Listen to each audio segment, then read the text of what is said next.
Oke, wajah-wajah yang penuh dengan sukacita. Amin teman-teman.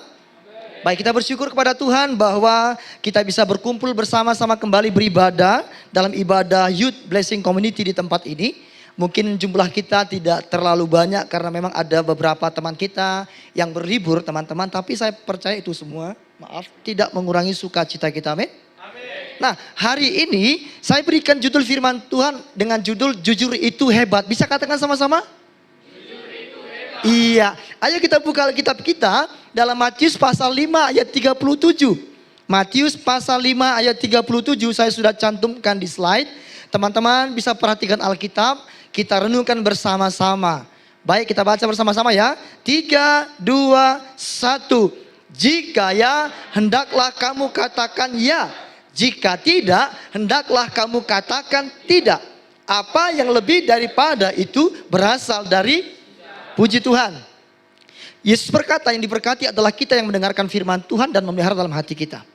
Saudara, ada satu karakter anak Tuhan yang harus kita miliki sebagai anak Tuhan, yaitu kejujuran. Apa namanya?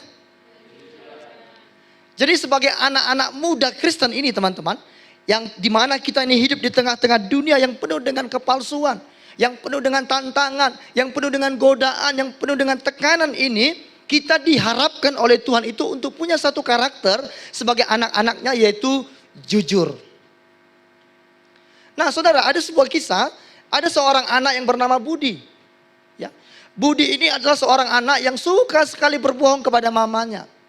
Suatu ketika mamanya itu memasak sebuah lauk yang sangat enak, tapi mamanya sudah bagi lauk ini untuk malam ini, lalu ada porsi lain itu untuk pagi, besok paginya.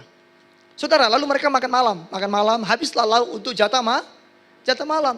Lalu teman-teman, mamanya simpanlah lauk untuk pagi di tudung saji. Ya, saudara kenal tudung saji ya? Nah, lalu ketika malam jam 10, perutnya si Budi ini mulai keroncongan. Lalu dia mulai mengendap-endap pergi ke dapur. Mau makan teman-teman. Padahal mamanya sudah bilang gini, ini lauk untuk besok pagi. Jangan dimakan, sudah ada porsinya. Saudara, lalu karena laparnya si Budi ini, ya mak katanya, iya mak, dia hanya iya mak, tapi nanti dia mikir gini, nanti malam waktu mama saya tidur saya ambil itu lauk saya makan. Tapi tanpa disadari Budi, ternyata mamanya itu masih terbangun di kamarnya, masih nonton sinetron Tersanjung 6. Lalu ketika Budi buka turun saji, ambil piring, sendok nggak sengaja terantuk ke piring, ting gitu ya. Lalu mamanya teriak dari kamar. Kamarnya kan dekat dengan dapur. Siapa itu? Budi bilang gini, miu.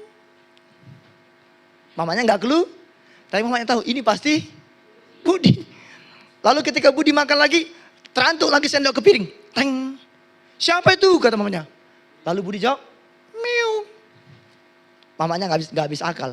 Ditanya begini, kucing besar atau kucing kecil? Kucing besar.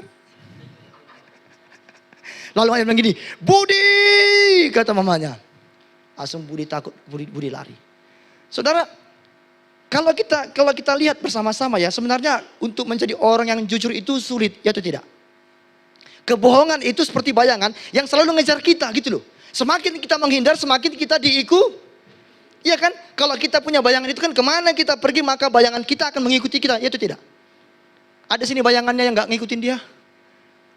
Bayangan kau tinggal sini ya. Tinggal dia. Berarti ada sesuatu yang gak beres itu. Kalau sampai bayanganmu tinggal. Kebohongan itu seperti bayangan yang akan selalu mengikuti kita. Ketika kita sudah terbiasa bohong, maka apa? Maka itu menjadi sebuah kebiasaan kita yang akan menjebak kita. Saudara, jadi kejujuran itu bukan hanya sekedar begini. Kita berkata sesuatu dengan benar. Bukan. Tapi itu merupakan lebih daripada apa? Panggilan. Panggilan kita sebagai anak Tuhan itu loh. Yang menunjukkan kita ini adalah orang yang punya integritas sebagai anak. Dalam Matius pasal 5 ayat 37 dikatakan begini. Jika ya katakan ya, jika tidak katakan apa yang lebih daripada itu. Bisa diklik deh. Ya, apa yang lebih daripada itu katanya. Ada, saya kasih tanda hitam, highlight. Lebih daripada itu. Dalam bahasa Yunani artinya begini. Melebih-lebihkan atau melampaui. Jadi menambah-nambahin itu. Membumbui. Ya kan? Jadi ini sudah ada misalkan, sudah ada seperti ini misalkan ya. Sudah ada ini bagiannya kan. Lalu kita tambah-tambahin nih. Kita tambahin aksesorisnya, kita tambahin pitanya, kita tambahin apanya gitu kan supaya kelihatan bagus. Itu arti dari apa yang lebih daripada itu. Menambah-nambahi. Berarti apa? Sudah enggak benar lagi, ya atau tidak? Karena sudah ada tambah, sudah enggak murni lagi. Apa yang lebih daripada itu berasal dari siapa katanya? Alkitab berkata dalam kitab Yohanes bahwa si iblis adalah bapak dari segala pendus. Jadi saudara, kalau kita kebiasaan berbohong itu, kita tambah-tambahin kan supaya keren. Maka itu kerjaan si iblis. Iblis yang sudah bekerja melalui kita. Hati-hati. Amin. Maka hari ini saya rindu untuk kita bisa belajar bersama-sama. Apa kata firman Tuhan tentang hidup jujur ini? Bagaimana pengajaran firman Tuhan tentang hidup jujur. Dan saya rindu kita semua anak-anak muda di tempat ini punya integritas, punya kejujuran. Yang setuju katakan amin. Kalau nggak setuju kita tutup dalam doa langsung kan. Tapi karena kita setuju kita lanjutkan. Kan begitu ya. Saudara, yang pertama, apa yang harus kita pelajari? Yang pertama bahwa kejujuran itu adalah karakternya anak. Mazmur 140 ayat 14. Sungguh orang-orang benar akan apa katanya? Memuji namamu. Orang-orang yang jujur akan diam di hadapanmu. Alkitab berkata bahwa orang yang jujur itulah orang yang akan bisa berdiam dekat di hadapan siapa? Hadapan Tuhan. Karena Alkitab mencatat, bisa diklik deh, bahwa Allah adalah sumber kebenaran.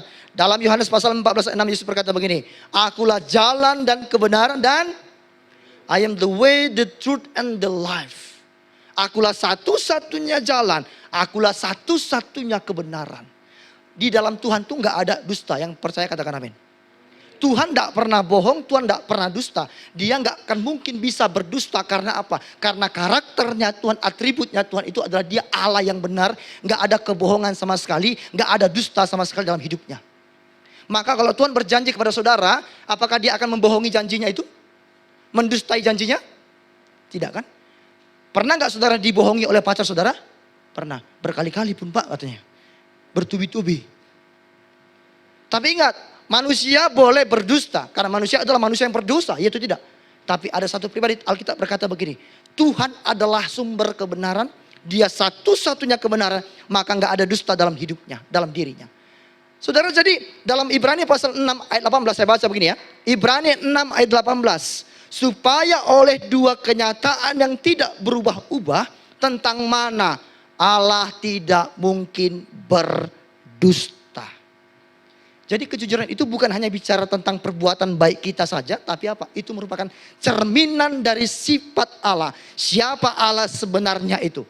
Maka kalau saudara berkata aku anaknya Allah. Maka saudara harus tunjukkan seperti apa Allah. Allah itu Allah yang benar, gak berdusta, amin. Maka sebagai anak Tuhan karakter kita harusnya orang yang benar, tidak hidup dalam dusta. Saudara terkasih, Mazmur pasal 119 ayat 128 saya baca ya. Mazmur 119 ayat 128. Itulah sebabnya aku hidup jujur kata pemazmur, sesuai dengan segala titahmu. Segala jalan dusta aku benci katanya. Sebagai anak Tuhan kita harusnya begini nih. Kita mencintai jalan yang benar, kejujuran itu, tapi jalan yang dusta kita Saudara, kata benci di sini dalam bahasa Yunani Ibrani ini sangat menarik sekali. Artinya itu menolak dengan kuat. Kalau kita kan bilang, aku benci sama kamu, tapi kita pengen dekat sama dia gitu kan. Aku benci sama kamu, tapi dekat terus. Benci di sini itu menolak dengan kuat. Artinya apa? Membiarkan sama sekali begini. Menanggalkan sama sekali. Jadi enggak, aku benci sama kamu, tapi masih tarik-tarik bajunya. Nah, jadi artinya apa? Yang dusta itu, kebohongan itu sama sekali kita jauhkan dari diri kita, kita buang, kita tolak kuat-kuat. Itu maksudnya. Enggak lagi menjadi bagian dari hidup kita, saudara-saudara. Saya minta tolong Moti cermin di belakang dek. Bisa pinjam cermin dek? Ya. Saudara, saya minta tolong satu orang perempuan.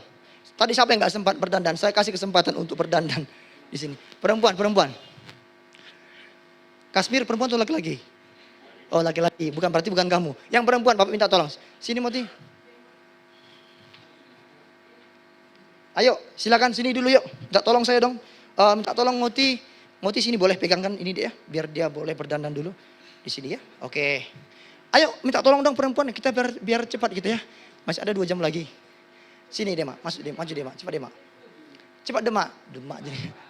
Dema, ayo Dema di tengah dia. Oke. Iya.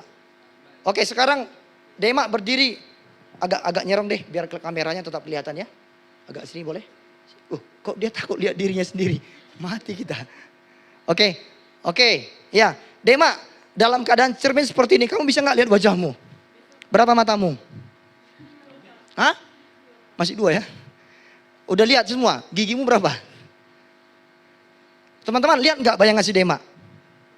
Lihat ya. Sekarang coba saya kasih bedak ya. Sorry ya, nanti bersihkan ya.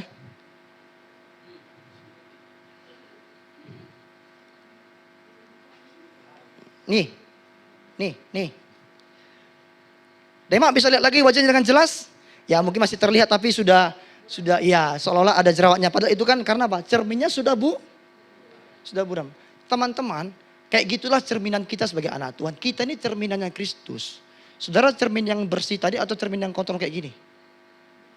Kalau saudara bersih tadi berarti orang akan lihat ada Kristus dalam hidupmu. Tapi kalau engkau kotor, engkau suka dusta, berbohong, engkau seperti cermin yang kotor ini, wajah Kristus itu nggak kelihatan lagi dalam dirimu. Orang nggak lihat siapa-siapa. Setan kok dalam dirinya. Gitu kan ya. Kenapa? Suka dusta. Karena kejujuran itu adalah karakter. Amin teman-teman. Silakan duduk. Tepuk tangan dulu untuk mereka berdua. Nah, jadi teman-teman, sebagai pemuda Kristen kita kan seringkali dihadapkan pada pilihan kecil. Contoh, menyontek saat ujian. Halo, minggu depan, minggu besok, hari Senin besok kan anak mahasiswa kan UTS kan? Kadang-kadang pernah nggak kalian tergoda untuk nyontek? Jujurlah padaku. Bila kau tak lagi cinta. Gimana? Sering. Bahaya kali nih. Kayaknya harus tumpang tangan ini, tumpang kaki juga sekalian ini. Ya kan? Menyontek saat ujian, copy paste tugas. ChatGPT, Gemini, semua AI keluar semua. Ya kan? Dipelajari semua apa aja AI yang baik untuk nulis skripsi, nulis apa untuk menjawab pertanyaan-pertanyaan dosen. Cepat kali sekarang mahasiswa jawab. Kalau dosen tanya kan, langsung cepat kali dia, bagus sekali jawabannya. Ternyata dia, ya kalau nggak buka WA, Meta AI kan, ya kan? Ada semua informasi, copy paste. Atau apa? Cari alasan waktu mengumpulkan tugas terlambat. Banyak kali alasannya. Satu alasan yang paling sering Bapak dengar sebagai dosen ya. Pak, habis paketku. Paketmu habis, ku bilang. Pas ngumpulin tugas, paket. Kenapa gak ikut PSBB pakai online? Habis paketku. Hebat kali paketmu ya, Kostel ya. Setiap Jumat pagi pasti habis paketnya ya. Karena setiap Jumat pagi kan ibadah online kan. Habis terus paketnya.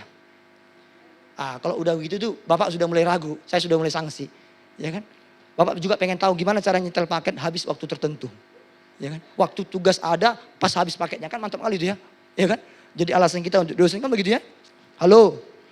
Cobalah jujur kepada dosenmu. Kalau engkau memang kesulitan ngomong, aku kesulitan Pak, aku nggak bisa Pak, Bu. Dosen akan lebih menghargai kejujuran daripada alasan yang dibuat. Bilang kiri kanannya, bertobat kau. Dosen itu lebih, Bapak sebagai dosen, jadi saya paham. Saya lebih menghargai orang yang jujur daripada orang yang punya alasan dibuat-buat. Aduh, kepalaku gatal kali kalau lihat orang banyak kali alasannya. Datang terlambat ke kelas, kenapa terlambat? Banyak alasannya. Sepeda motorku Pak rusak Pak, apanya? Bannya bocor Pak. Minggu depan motorku rusak lagi Pak, apanya? Ban belakang Pak, kemarin ban depan. Motorku rusak Pak, kenapa lagi? Spionnya Pak, lepas Pak udah. Motormu, semua motor gitu kan ya. Kalau udah gitu itu udah gak jelas lagi teman-teman ya. Iya kan? Sering gak gitu mahasiswa? Halo? Memalsukan alasan saat terlambat kan? Membesar-besarkan cerita agar terlihat keren. Si A bilang hanya, aku tuh A, B, C. Lalu kita bilang, tadi si A bilang dia A, B, C, D. Nambah lagi, enggak dia tuh A, B, C, D, E, F. Ditambahin terus supaya apa? Kita kayak orang paling hebat, semua tahu informasi, semua itu kita tahu tentang dia. Padahal dia hanya tadi bilang apa? A, B, C, D. Kita tambah, kita tambah E, kita tambah F. Biar orang bilang gini, luas wawasanmu ya, semua kau tahu tentang dia ya. Kau sumber informasi, kau ring 1 kau A1 kau. Semua informasimu valid. Ya enggak? Lalu kita bilang gini, swear, demi Tuhan katanya. Kalau enggak aku disambar petir katanya. Hati-hati ya, jangan suka sumpah-sumpah musim hujan sekarang. Benar-benar datang petir baru tahu kau. Sumpah deh katanya, swear. Atau kita seringkali melakukan apa? White lies, bohong putih. Ya kan? Yang namanya bohong putih nggak ada, bawang putih ada. Bohong putih nggak ada. Yang namanya bohong mau putih, merah, hitam tetap bohong. dosa. Ya kan? Ah nggak apa-apa, bawang putih aku katanya. Nggak bisa teman-teman. Itu tetap adalah dusta. Ayo, mulai sekarang mari kita komitmen, Tuhan aku mau tetap jujur. Kalau iya aku katakan ya, tidak aku katakan supaya orang lihat aku ini anak Tuhan yang punya karakter jujur. Amin teman-teman. Yang kedua, tadi saya ajarkan bahwa kejujuran adalah karakter kita sebagai anak Tuhan. Maka yang kedua, kejujuran itu menimbulkan kepercayaan, trust. Ayo kita baca Efesus pasal 4 ayat 25. Karena itu buanglah dan berkatalah seorang kepada yang lain. Karena kita adalah sesama anggota. Surat ini kan dituliskan kepada jemaat di Efesus, orang percaya.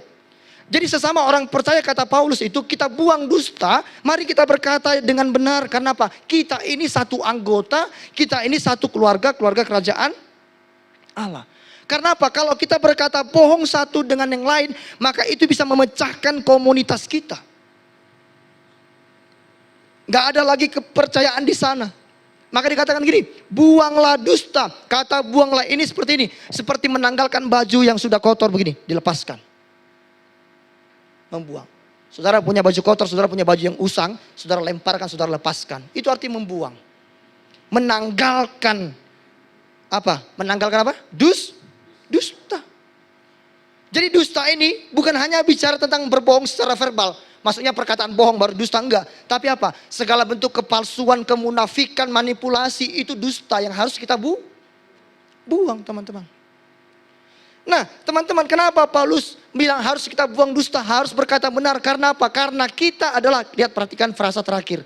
Karena kita adalah sesama anggota, kita satu tubuh. Kalau satu tubuh sakit, maka yang lain, satu anggota tubuh sakit, maka semua tubuh kita akan sakit, itu tidak.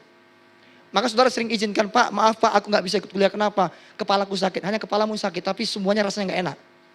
Ya kan? Hanya gigimu sakit tapi semuanya rasa gak karena satu tubuh. Jadi kalau ada satu anggota yang sakit, maka semua tubuh akan terpengaruh. Sama. Ketika kita satu komunitas ini ada satu orang yang suka berdusta, maka apa? Satu komunitas akan tercemar, akan rusak. Gak ada lagi kepercayaan di sana. Jadi kebohongan sekecil apapun, perhatikan saya, bisa jadi kebiasaan atau habit yang buruk. Karena apa? Karena kebohongan itu akan menghancurkan relasi kita dengan sesama kita. Karena apa? Gak ada lagi trust, gak ada lagi kepercayaan. Apa yang membuat keluarga suami istri itu tetap bertahan? Karena ada apa yang membuat kita dengan teman kita tetap berteman sampai akhir? Karena kita saling Apa yang membuat sepasang kekasih yang pacaran itu tetap bertahan? Karena saling Kalau sempat lagi ada kebohongan di antara hubungan suami istri atau hubungan orang yang berpacaran atau pertemanan, bukankah itu akan merusak hubungan itu? Aku gak percaya lagi sama kau. Ya kan begitu teman-teman. Kalau sudah ada kecurangan kan begitu. Makanya kebohongan itu akan menghancurkan rasa kepercayaan. Tetapi kejujuran itu akan menimbulkan kepercayaan. Itulah akan membuat hubungan kita, khususnya kita ini anak-anak muda, anak-anak Tuhan ini, untuk apa? Tetap kuat bersatu. Kenapa? Karena kita kita saling berkata dengan benar, kita tidak saling mendustai. Teman-teman, ada sebuah kisah teman-teman. Seorang pemuda ya berjanji kepada teman-temannya untuk hadir dalam acara kegiatan pelayanan di gereja. Tapi hari itu tiba-tiba dia malas. Muncul rasa malas gitu kan ya. Dan dia bohong, aku sakit katanya. Padahal sedang ada fellowship para pelayan gitu kan ya. Dan teman-temannya tahu bahwa dia sebenarnya hanya ingin bermain game di rumahnya. Yang karena malasnya dia. Karena pengen main game, akhirnya dia punya alasan, karena temannya tahu bahwa dia itu berbohong, maka apa? Temannya merasa dikhianati. Ya kan? Makanya si Semi Semurangkir bilang gini, hianati sebisa dirimu mengkhianati. Dia merasa dikhianati teman-teman. Akhirnya apa? Teman-temannya mulai saat itu gak mau lagi percaya sama dia. Halo, jangan biarkan kebohongan kecil itu merusak persahabatanmu. Amin. Merusak hubunganmu dengan orang tuamu. Merusak hubunganmu dengan saudara-saudaramu. Merusak hubunganmu dengan teman seiman, teman sepelayananmu. Amin teman-teman. Jadilah pemuda Kristen yang perkataannya dapat diandalkan. Ingat ya, bahwa kepercayaan itu lebih sulit dibangun daripada dihancurkan. Itu tidak. Lebih sulit membangun kepercayaan kan. Kalau kita sudah membangun kepercayaan orang, ya kan, itu sulit kali rasanya. Apalagi mempertahankan kepercayaan itu. Tapi untuk menghancurkan kepercayaan itu barang yang mudah. Tapi untuk membuat orang percaya sangat maka untuk mempertahankan kepercayaan dari orang, ayo kita tetap menjadi orang-orang yang jujur. Bagaimana Pak? Jujur Pak.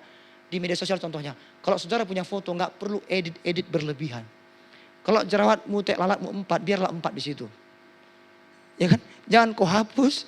Lalu ada orang yang suka dengan wajahmu yang sudah kau edit itu, ngajak kau ketemu. Ketika ketemu kau, dia kaget minta ampun dan dia stroke dan dia pingsan. Di media sosial engkau bak bidadari, tapi di dalam dunia nyata engkau seperti apa?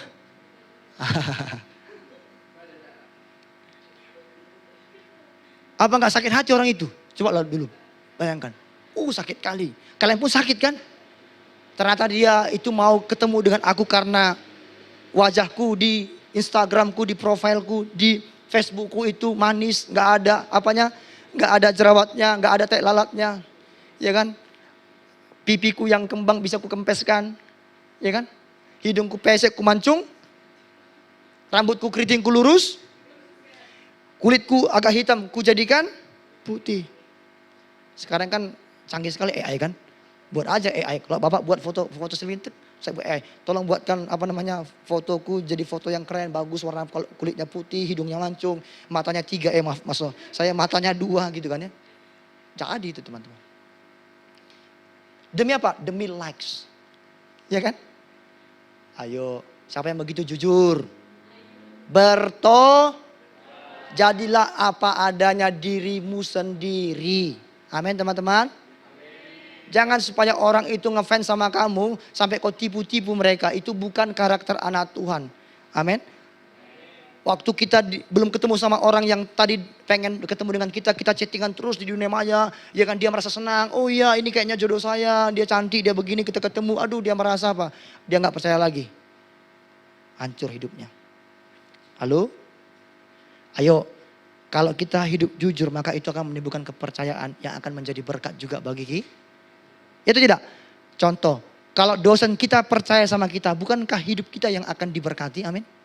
Kita menjadi kepercayaan dosen kita. Kalau teman-teman kita percaya sama kita, bukankah kita itu menjadi berkat bagi mereka, ya kan? Kenapa? Karena orang percaya sama kita. Jangan sampai orang si Ayu gak bisa dipercaya, gak usah. Apalagi si Erni. Belum lagi si Dema. Hancur. Di mana dia ibadah? Di GB Permata. Udah kena lah nama gereja kan, gitu maksud saya kan. Ayo, halo teman-teman. Jaga kepercayaan, amin. Dengan cara apa? Hidup jujur. Yang ketiga, yang terakhir. Kejujuran itu kata Alkitab ternyata membawa berkat bagi kita teman-teman. Wow, luar biasa. Meskipun sulit untuk menjadi orang jujur, tapi kejujuran adalah jalan berkat Tuhan bagi hidup saudara dan saya. Yang percaya katakan amin. Amsal 3 ayat 32. Karena orang yang sesat adalah kekejian bagi Tuhan. Tetapi apa katanya? Dengan orang jujur ia bergaul. Allah bergaul erat dengan orang yang jujur hidupnya. Frasa ia bergaul erat ini bukan sekedar begini. Bukan sekedar bergaul berteman, bukan. Tapi merujuk pada apa? Ada hubungan yang intim, yang dekat. Persekutuan yang mendalam. Persahabatan yang karib antara kita dengan Allah. Jadi nggak hanya aku berteman dengan si A, aku berteman dengan pejabat A gitu kan ya. Mana lebih hebat? Aku berteman dengan pejabat A atau gini, aku berteman dengan pejabat A dan aku tahu semua tentang dia, aku tahu rahasia dia. Kan lebih hebat yang kedua kan? Nggak hanya sekedar berteman tapi apa? Akrab, karib. Hal-hal yang rahasia yang dimiliki oleh si A dia sampaikan kepada kita. Karena apa? Kita orang yang jujur. Itulah yang digambarkan oleh Amsal bahwa orang yang jujur Tuhan itu akan dekat dengan dia. Tuhan akan sampaikan hal-hal yang rahasia kepada dia. Karena apa?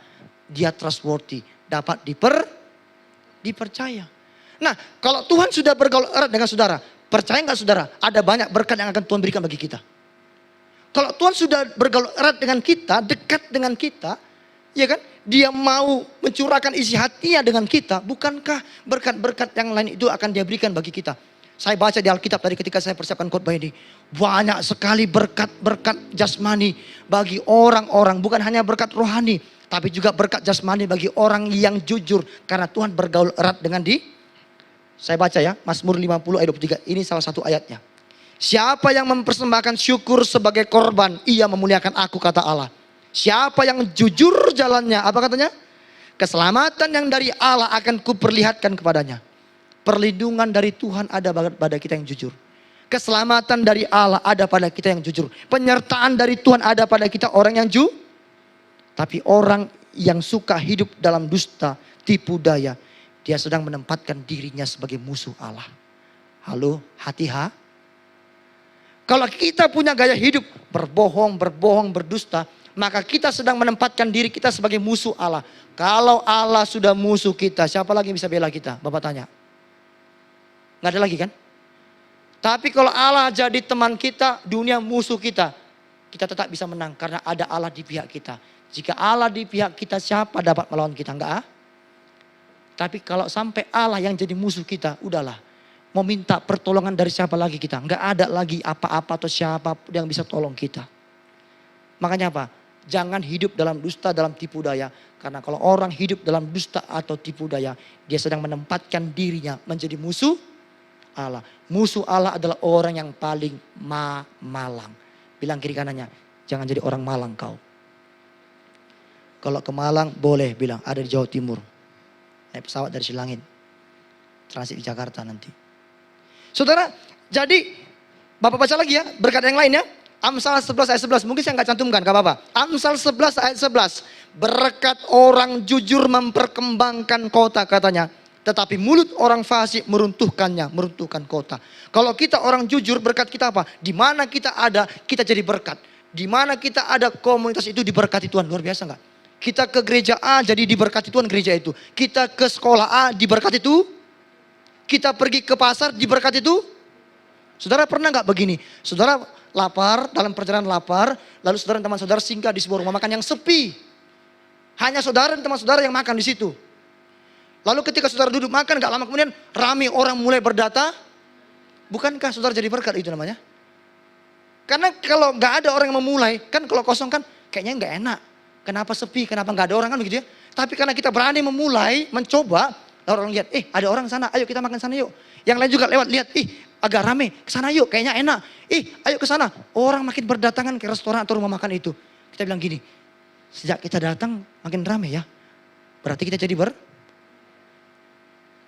Makanya dikatakan kan berkat orang jujur itu memperkembangkan kota. Di mana kita ada, kita jadi Bukankah ini yang diinginkan Tuhan Yesus? Dia berkata begini, kamu garam dan terang dunia. Saudara, ada seorang pemuda yang kerja di kafe. Dia adalah anak Tuhan. Dia dari Youth Blessing Community GB Permata. Siapa sini kerja di kafe? Kalau mantan di kafe ada, kayaknya Bang Moses pernah ya. Punya kafe sendiri kan. Nah, dia menemukan uang lebih di dekat kasir. Waktu dia hitung uang, dia mau tutup kafe itu kan. Dia hitung. Lebih katanya. Kalau kita itu lebih, puji Tuhan, berkat tak terduga-duga katanya. Ini berkat Tuhan gitu ya. Dia enggak, ini lebih. Oke, dia bilang ke bosnya, dilaporkan, bos, penjualan kita harusnya sekian bos. Tapi uangnya lebih segini bos. Ini bos ya, aku kasih semua. Ini tadi hasil penjualan kita hari ini uang yang lebih tadi bos. Saudara tahu nggak? Nggak disangka karena dia jujur begitu, akhirnya apa? Dia dipromosikan menjadi asisten manajer di kafe itu dengan gaji yang lebih tinggi daripada hanya sekedar seorang pelayan atau seorang kasir. Karena dia jujur, bosnya naikkan, iya posisinya. Dipromosikan oleh bosnya karena jujur. Ini orang dapat dipercaya. Aku kasih tanggung jawab yang lebih besar lagi. Hidupnya makin diberkati itu. Karena bosnya tahu siapa yang layak dipercaya. Teman-teman, ayo, kejujuran adalah salah satu jalan menuju berkat Tuhan. Memang gini ya, kejujuran mungkin membuat kita menderita, sakit. Jujur itu sakit enggak? Sakit. Tetapi pada akhirnya ingat, ada berkat yang luar biasa bagi kita kalau kita mau jujur. Meskipun ketika kita jujur sakit, mungkin kita terima konsekuensi atas kelalaian kita. Gitu kan ya? Karena kita jujur gitu kan ya? Kenapa kamu terlambat? Aku telat bangun pak. Oke, push up. Mungkin sakit, malu dengan teman-teman kita. Oh pemalas kamu tidur terus kerjaanmu. Sakit mungkin. Tapi apa? Tapi itu merupakan jalan berkat. Tuhan bilang gini, ini baru anakku yang punya integritas. Dia mau jujur. Makanya Mazmur bilang gini, Mazmur 64 ayat 11. Orang benar akan bersuka cita karena Tuhan dan berlindung padanya. Semua orang yang jujur akan bermegah, kata firman Tuhan. Pada akhirnya meskipun kita ketika jujur kita orang bilang, kamu makanya pemalas lu, begini lu. Banyak salahmu, begini dan begitu. Orang menghina kita ketika kita jujur. Tapi firman Tuhan bilang gini, orang yang jujur akan pada akhirnya kita akan dapat berkat dari Tuhan. Meskipun orang waktu itu menghina kita, menyalahkan kita, menyudutkan kita karena kejujuran kita. Tapi apa? Pada akhirnya kita akan bermegah. Tapi orang yang berbohong suka dusta. Mungkin orang gak hina dia, gak pojokkan dia. Karena dia memanipulasi. Kan begitu berbohong. Pada akhirnya apa? Akan hancur dan ketahuan juga kan. Jadi ayo teman-teman. Masa depan yang cerah hanya dimiliki oleh orang-orang yang jujur. Bapak kasih sebuah ilustrasi terakhir. Minta tolong dong si Kasmir. Maju ke depan Kasmir. Saudara, oke berdiri situ Kasmir. Depan kamera deh ya. Saudara, bayangkan ya saudara ya, sebentar ya. Saudara bayangkan Kasmir ini bawa sebuah tas ini ya. Ini tas Kasmir. Ini McD. Walaupun gak pernah makan McD, paling tidak pernah bawa tas McD. Saudara, tasnya kosong. Ya, ringan. Tapi kalau orang itu suka sekali berbuat dusta, berbohong itu kan. Lama-lama ini seperti ibarat tas ini diisi dengan batu. Mulai berat. Berdusta terus. Pokoknya berdusta terus. Makin tambah. Awas patah ya. Tidak bertobat juga. Berdusta lagi. Tambah berat lagi. Nanti kembalikan ya. Ini punya gereja dan punya asrama. Dikembalikan. Kalau berdusta lagi ditambah lagi dengan berat. Saudara, apa gak hancur si Kasmir ini? Hancur. Bebannya berat sekali. Saudara, kalau kita hidup dalam dusta kita seperti itu. Tanpa kita sadari ya. Kita sedang menghancurkan diri kita sendiri. Makin berat. Kenapa? Makin dalam kita sudah jatuh. Sulit untuk kembali. Maka selagi bebanmu, kejatuhanmu belum mendalam. Ayo bangkit tinggalkan itu semuanya. Amin. Kasmir tinggalkan itu semuanya di sana dengan baik. Pergilah, jangan berbuat dosa lagi ya. Tepuk tangan untuk Kasmir dulu, Saudara, jadi itu yang saya katakan bahwa apa? Sebenarnya kalau kita ini tidak menjadi orang yang berintegritas, awalnya enteng, kita bohong sedikit, aman, lewat gitu kan ya. Lama-lama apa? Makin berat. Begitulah beban kebohongan itu teman-teman. Ayolah belajar untuk hidup amin teman-teman. Yesus sendiri ya, dia kasih teladan sama kita. Dia berkata jujur, dia berkata benar. Meskipun orang mungkin benci sama dia, dia tetap berkata yang benar. Sampai dia akhirnya harus menanggung hukuman di kayu karena kejujurannya. Hari ini saya mengajak kita semuanya, ayo anak-anak muda di Youth Blessing Community ini. Punyalah kejujuran. Amin teman-teman. Karena itulah yang Tuhan inginkan, kita sebagai anak Tuhan punya integritas. Ada 3 hal yang kita pelajari hari ini. Yang pertama, kejujuran itu apa katanya? Kejujuran itu, tadi poin pertama kejujuran itu, siapa yang ingat? Nanti dapat mie dari ibu. Iya, itu karakter kita. Kalau ditanya apa salah satu karakter anak Tuhan? Jadi kalau suka bohong bukan anak tuh, anak hantu, anak pocong, anak kuntilanak, anak sundel bolong, anak suster ngesot, anak apa lagi? Semuanya yang suka nonton film Indosiar TPI itu loh. Semua lah itu. Kedua, kejujuran itu menimbulkan kepercayaan. Yang ketiga, kejujuran itu membawa amin. Bilang kiri kanannya, ayo kita belajar jujur yuk. Jangan suka bohong kau bilang. Amin. Mari kita bangkit berdiri bersama-sama yuk. Puji Tuhan memberkati kita semuanya. Amin firman Tuhan. Saya undang pemain musik bisa maju ke depan. WL juga boleh maju ke depan. Kita renungkan firman Tuhan bersama-sama.